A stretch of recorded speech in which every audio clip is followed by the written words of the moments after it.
بسم اللہ الرحمن الرحیم۔ حضرت حسین رضی اللہ تعالی عنہ حضرت محمد صلی اللہ علیہ وسلم کے نواسے، حضرت علی اور حضرت فاطمہ الزہرا رضی اللہ تعالی عنہ کے بیٹے ہیں۔ حضرت حسین رضی اللہ تعالی عنہ کو 10 محرم الحرام کو کس طرح ظالموں نے دھوکے سے بلوا کر شہید کر دیا، اور میدان کربلا میں چھوٹے بچے اور عورتیں کس طرح پھوٹ پھوٹ کر روتی رہیں، آئیے ذرا اس واقعے پر نظر ڈالتے ہیں۔ ویڈیو شروع کرنے سے پہلے اگر آپ نے چینل سبسکرائب نہیں کیا تو پہلے چینل کو سبسکرائب کر دیجیے۔ 10 محرم الحرام کی صبح ہوئی۔ شمر اور عمر بن سعد صفوف لشکر کو آراستہ کر کے میدان میں آئے۔ حضرت حسین رضی اللہ تعالی عنہ نے بھی اپنے ہمراہیوں کو مناسب ہدایت کے ساتھ متعین کیا۔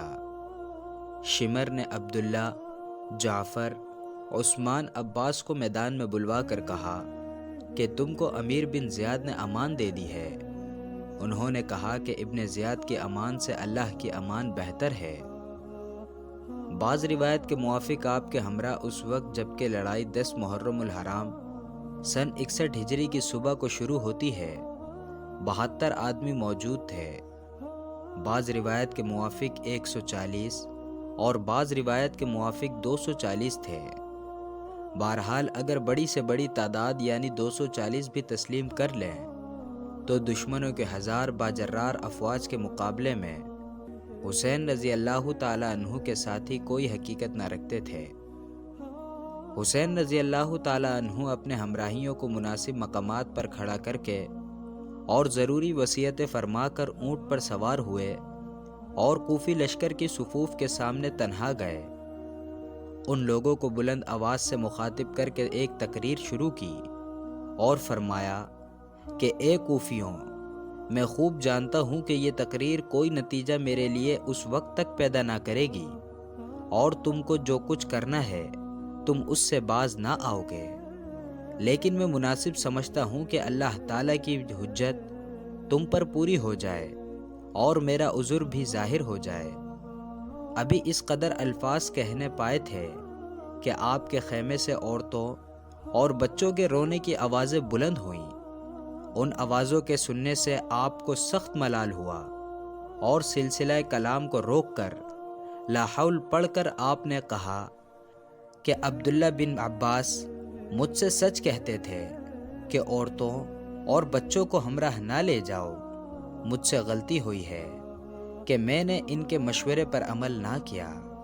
پھر لوٹ کر اپنے بھائی اور بیٹے کو پکار کر کہا کہ ان عورتوں کو رونے سے منع کرو اور کہو کہ اس وقت خاموش رہو، کل خوب دل بھر کر رو لینا۔ انہوں نے عورتوں کو سمجھایا اور آوازیں بند ہوئیں۔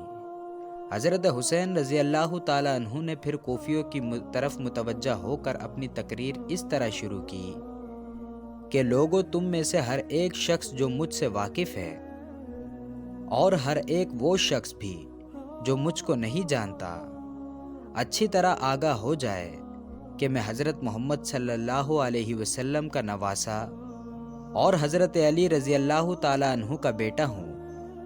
حضرت فاطمہ رضی اللہ تعالی عنہ میری ماں اور جعفر طیار میرے چچا تھے۔ اس فخر نسبتی کے علاوہ مجھ کو یہ فخر بھی حاصل ہے کہ حضرت محمد صلی اللہ علیہ وسلم نے مجھ کو اور میرے بھائی حسن کو جوانان اہل جنت کا سردار بتایا ہے۔ اگر تم کو میری بات کا یقین نہ ہو تو ابھی تک حضرت محمد صلی اللہ علیہ وسلم کے بہت سے صحابی زندہ ہیں، تم اس سے میری اس بات کی تصدیق کر سکتے ہو۔ میں نے کبھی وعدہ خلافی نہیں کی، میں نے کبھی نماز قضا نہیں کی، اور میں نے کسی مومن کا قتل نہ کیا، نہ آزار پہنچایا۔ اگر عیسیٰ علیہ السلام کا گدھا بھی باقی ہوتا تو تمام عیسائی قیامت تک اس گدھے کی پرورش اور نگہداشت میں مصروف رہتے۔ تم کیسے مسلمان ہو اور کیسے امتی ہو کہ اپنے رسول کے نواسے کو قتل کرنا چاہتے ہو؟ نہ تم کو اللہ کا خوف ہے، نہ رسول صلی اللہ علیہ وسلم کی شرم ہے۔ میں نے جبکہ ساری عمر کسی شخص کو بھی قتل نہیں کیا تو ظاہر ہے کہ مجھ پر کسی کا قصاص بھی نہیں۔ پھر بتاؤ کہ تم نے میرے خون کو کس طرح حلال سمجھ لیا ہے۔ میں دنیا کے جھگڑوں سے آزاد ہو کر مدینے میں حضرت محمد صلی اللہ علیہ وسلم کے قدموں میں پڑا تھا، تم نے وہاں بھی مجھ کو نہ رہنے دیا۔ پھر مکہ مکرمہ کے اندر بیت اللہ میں مصروف عبادت تھا، تم کوفیوں نے مجھ کو وہاں بھی چین نہ لینے دیا، اور میرے پاس مسلسل خطوط بھیجے گئے کہ ہم تم کو امامت کا حقدار سمجھتے ہیں اور تمہارے ہاتھ پر بیعت خلافت کرنا چاہتے ہیں۔ جب تمہارے بلانے کے موافق میں یہاں آیا تو اب تم مجھ سے برگزشتہ ہو گئے۔ اب بھی اگر تم میری مدد کرو، میں صرف یہ چاہتا ہوں کہ مجھ کو قتل نہ کرو اور آزاد چھوڑ دو، تاکہ میں مکہ یا مدینے میں جا کر مصروف عبادت ہو جاؤں، اور اللہ تعالیٰ خود اس جہان میں فیصلہ کر دے گا کہ کون حق پر تھا اور کون ظالم تھا۔ اس تقریر کو سن کر سب خاموش رہے اور کسی نے کوئی جواب نہ دیا۔ تھوڑی دیر انتظار کے بعد حضرت حسین رضی اللہ تعالیٰ عنہ نے فرمایا، اللہ کا شکر ہے کہ میں نے تم پر حجت پوری کر دی اور تم کوئی عذر پیش نہیں کر سکتے۔ پھر آپ نے ایک ایک کا نام لے کر آواز دی کہ اے شبت بن ربیعی، اے حجاج بن حسن، اے قیس بن الشعث، اے ہر بن یزید تمیمی، اے فلاں، کیا تم نے مجھ کو خطوط نہیں لکھے تھے اور مجھ کو باسرار یہاں نہیں بلوایا تھا، اور جب کہ میں آیا ہوں تو تم مجھ کو قتل کرنے پر آمادہ ہو؟ یہ سن کر ان لوگوں نے کہا کہ ہم نے آپ کو کوئی خط نہیں لکھا اور نہ آپ کو بلایا۔ حضرت حسین رضی اللہ تعالیٰ عنہ نے وہ خطوط نکالے اور الگ الگ پڑھ کر سنائے کہ یہ تمہارے خطوط ہیں۔ انہوں نے کہا کہ خواہ ہم نے یہ خطوط بھیجے یا نہیں بھیجے، مگر اب ہم علی اعلان آپ سے اپنی بیزاری کا اظہار کرتے ہیں۔ یہ سن کر حسین رضی اللہ تعالیٰ عنہ اونٹ سے اتر گئے اور گھوڑے پر سوار ہو کر لڑائی کے لیے مستعد ہو گئے۔ کوفی لشکر سے اول ایک شخص میدان میں مقابلے کے غرض سے نکلا، مگر اس کا گھوڑا ایسا بتکا کہ وہ گھوڑے سے گرا اور مر گیا۔ اس کیفیت کو دیکھ کر ہر بن یزید تمیمی اس انداز سے جیسے کوئی حملہ آور ہوتا ہے، اپنی ڈھال اپنے سامنے کر کے اور گھوڑا دوڑا کر حسین رضی اللہ تعالیٰ عنہ کے پاس آیا اور ڈھال پھینک دی۔ حضرت حسین رضی اللہ تعالیٰ عنہ نے پوچھا، تو کس لیے آیا ہے؟ اس نے کہا کہ میں وہ شخص ہوں جس نے آپ کو ہر طرف سے گھیر کر اور روک کر واپس نہ جانے دیا اور اس میدان میں قیام کرنے پر مجبور کیا۔ میں اپنی اس خطا کی تلافی میں اب آپ کی طرف سے کوفیوں کا مقابلہ کروں گا، آپ میرے لیے مغفرت کی دعا کریں۔ حسین رضی اللہ تعالیٰ عنہ نے اس کو دعا دی اور بہت خوش ہوئے۔ شمر نے عمر بن سعد سے کہا کہ اب دیر کیوں کر رہے ہو؟ عمر بن سعد نے فوراً ایک تیر کمان جوڑ کر حسین رضی اللہ تعالیٰ عنہ کے لشکر کی طرف پھینکا اور کہا کہ تم گواہ رہنا کہ سب سے پہلا تیر میں نے چلایا ہے۔ اس کے بعد کوفیوں کے لشکر سے 2 آدمی نکلے۔ حسین رضی اللہ تعالیٰ عنہ کی طرف سے ایک بہادر نے مقابلہ پر جا کر دونوں نوجوانوں کو قتل کر دیا۔ پھر اسی طرح لڑائی کا سلسلہ جاری ہوا، دیر تک مبازرہ کی لڑائی ہوتی رہی اور اس نے کوفیوں کے آدمی زیادہ مارے گئے۔ پھر اس کے بعد حسین رضی اللہ تعالیٰ عنہ کی طرف سے ایک ایک آدمی نے کوفیوں کی صفوف پر حملہ کرنا شروع کیا۔ اس طرح بہت سے کوفیوں کو نقصان ہوا۔ حضرت حسین رضی اللہ تعالیٰ عنہ کے ہمراہیوں نے آل ابی طالب کے اس وقت تک میدان میں نہ نکلنے دیا جب تک کہ وہ ایک ایک کر کے سب نہ مارے گئے۔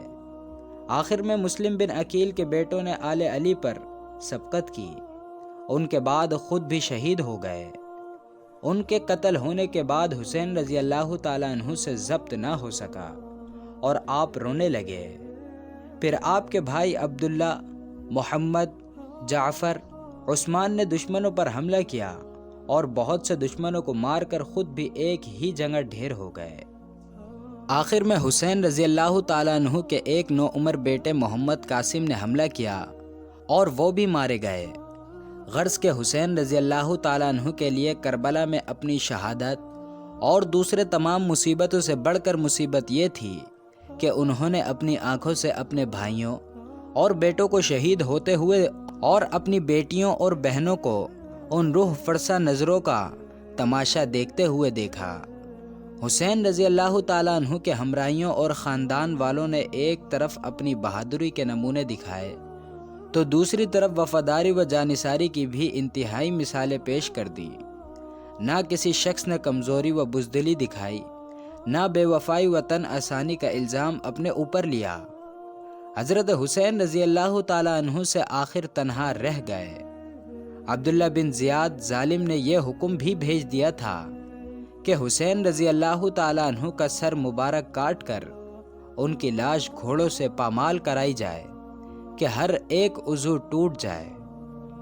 حضرت حسین رضی اللہ تعالیٰ عنہ نے تنہا رہ جانے کے بعد جس بہادری و جوانمردی کے ساتھ دشمنوں پر حملے کیے، ان حملوں کی شان دیکھنے والا ان کے ہمراہیوں میں سے کوئی نہ تھا مگر عمر بن سعد اور شمر آپس میں ایک دوسرے سے کہہ رہے تھے کہ ہم نے آج تک ایسا بہادر و جری انسان نہیں دیکھا۔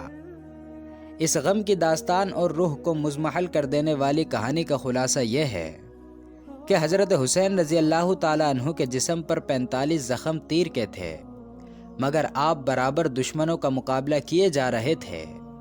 ایک دوسری روایت کے موافق 33 زخم نیزے کے اور 43 زخم تلوار کے تھے اور تیروں کے زخم ان کے علاوہ تھے۔ شروع میں آپ گھوڑے پر سوار ہو کر حملہ آور ہوتے رہے تھے، لیکن جب آپ کا گھوڑا مارا گیا تو پھر پیدل لڑنے لگے۔ دشمنوں میں سے کوئی شخص بھی یہ نہیں چاہتا تھا حسین رضی اللہ تعالیٰ عنہ میرے ہاتھ سے شہید ہوں، بلکہ ہر شخص آپ کے مقابلے سے بچتا رہتا تھا۔ آخر شمر نے 6 شخصوں کو ہمراہ لے کر آپ پر حملہ کیا اور ان میں سے ایک نے شمشیر کا ایسا وار کیا کہ حسین کا بایاں ہاتھ کٹ کر الگ گر پڑا۔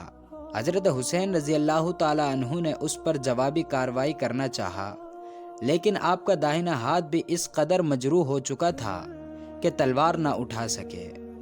پیچھے سے سنان بن انس شقیعی نے آپ کے نیزہ مارا جو شکم سے پار ہو گیا۔